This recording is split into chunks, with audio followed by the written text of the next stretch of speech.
కరీంనగర్ జిల్లా కేంద్రంలోని R&B guest house లో మానకొండూరు ఎమ్మెల్యే కరీంనగర్ డీసీసీ అధ్యక్షులు డాక్టర్ కవ్వంపల్లి సత్యనారాయణ నియోజకవర్గ నేతలతో కలిసి మీడియా సమావేశం ఏర్పాటు చేశారు.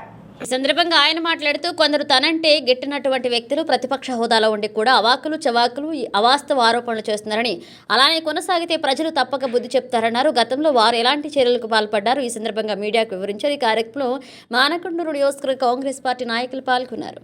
ఏసీపీలు అడ్డగించిన విధానాన్ని నిరసిస్తూ ఒక దళిత ఎమ్మెల్యేగా సంఘీభావం తెలపడానికి వెళ్ళి అక్కడ స్పీకర్ గారికి విజ్ఞాపన పత్రం ఇవ్వడం జరిగింది. ఆ విజ్ఞాపన పత్రం లోపల మా హక్కులను కాలరాస్తా ఉన్నారు. అక్కడ ఉన్నటువంటి సిపి గారు కానీ లేక డీసీపీ గారు కానీ అని మీరు ఒక విజ్ఞాపన పత్రాన్ని ఇవ్వడం, ఆ విజ్ఞాపన పత్రం సందర్భంగా నేను ఒక ప్రెస్ మీట్ కండక్ట్ చేయడం జరిగింది. అక్కడ ఆ ప్రెస్ మీట్ ను ఇక్కడ ఉన్నటువంటి వారాస టిఆర్ఎస్ యొక్క మాజీ ఎమ్మెల్యే ఆయన వక్రీకరిస్తూ, ఎమ్మెల్యే గారు వరదలు వచ్చినప్పుడు ఇక్కడ ఉండాల్సింది పోయి హైదరాబాద్ లోపల ఉన్నారు, అక్కడ సెక్రటరియట్ లో పైరవి చేస్తా ఉన్నారని చెప్పడం జరిగింది. టిఆర్ఎస్ ఎమ్మెల్యేకు ఓడిపోయిన తర్వాత బుద్ధి జ్ఞానం పెరుగుతుంది అనుకున్నా, ప్రజలు బుద్ధి చెప్పినా ఇంకా బుద్ధి తెచ్చుకోవట్లేదు.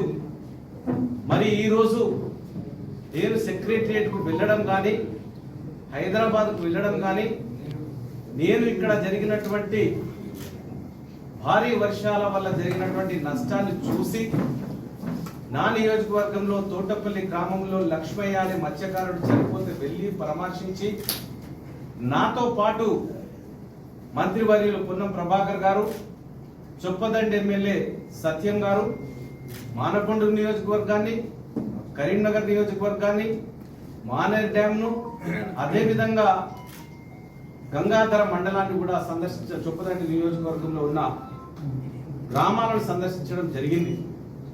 మరి హైదరాబాద్కు హుటాహుటిన నేను వెళ్ళిపోవడానికి ముఖ్య కారణం, నా యొక్క కొడుకు కొంచెం అస్వస్థతగా ఉండే కేర్ హాస్పిటల్లో అడ్మిట్ అయింది. ఇది తెలియక సొయిలేని మాజీ ఎమ్మెల్యే, ఆయన పేరు తీసుకోవడానికి కూడా నాకు ఇష్టం లేదు, హైదరాబాద్లో ఎంజాయ్ చేస్తున్నాడని కేర్ హాస్పిటల్లో అడ్మిట్ అయింది కూడా నేను చూపించదలుచుకున్నాను. అవాకులు చెవాకులు బానేసి అసత్య ప్రచారం మానుకో. కాబట్టి ఎమ్మెల్యేకు బుద్ధి లేదని నాకు తెలిసిపోయింది. మరి ఈరోజు అదేవిధంగా కమిషనర్ గారి మీద చాలా మాట్లాడారన్నారు. కమిషనర్ గారి గురించి మీరు మీ పరిపాలనలో సర్ఫరాజ్ అహ్మద్ అనే కలెక్టర్ గారు ఉండే, కనీసం ఫ్లెక్సీ మీద మీ దొరగారి ఫోటో పెట్టలేదని కలెక్టర్ గారి మీద మీరు అరవడం జరిగింది. అంత అసభ్యంగా నేను ప్రవర్తించే వ్యక్తిని కాదు. నాకు మర్యాద తెలుసు.